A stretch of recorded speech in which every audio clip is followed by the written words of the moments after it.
This is looking south.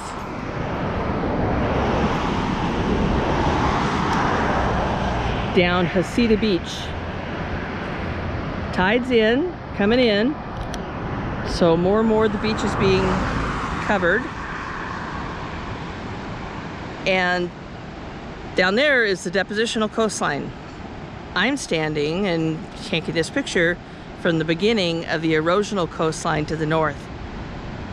So everything you see past this headland here, you see the small sea stacks down there? That are the remains of the rock of this headland. This is erosional coastline, and there's basalt underneath the pavement that I'm standing on. There's probably also a little bit of sedimentary rock, and you can see it actually in the other side of the street, okay? Because there is some sediment that sits on top of the basalt, even up in this rocky area. But down there, this is probably the furthest extent that you're gonna find that 35 to 40 million Yachats basalt, if you will. Okay, so the reason I wanted to stop here too was so you could see the vegetation. You can see the shrubbery down there, and also how the trees, they seem to be lined up like this, right? They don't grow like this. They're all over on the side like that. Do they grow that way? Not really. Trees grow upwards. But think of what else is going on here. You've got a lot of salt in the air. In fact, if you can see that kind of mistiness down there over the dune field down there, some of that, it's not just moisture, it's not just water, it's probably little bits of salt in the water that's hanging over the dune field. Plants, they don't grow so well where there's salt.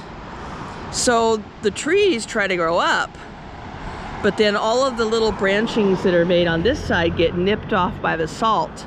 And so only the part of the tree on that side actually continues to grow. And so they all look like they're windswept. Because it is the wind, it's just the salt in the wind that's making them grow that way. Okay, because it can't grow where it's got a lot of salt. The other side can grow some because there's less salt. So from here, you look down there far enough and you're gonna see a black line, excuse me, black line going out into the ocean. That is the North Jetty. And the jetty is a wall of rock built out into the ocean away from the entrance of the river out to the ocean, the estuary.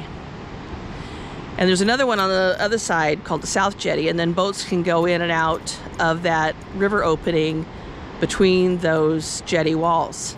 They're built pretty much the same way that stuff down up at Walport was, you know, that was protecting the houses on the Walport Spit from erosion. It's called riprap, and it's just loose, huge blocks of basalt. Okay? They don't have jetties on the Alsea River. They're at Walport. But they do on the outlet of the Sayusla.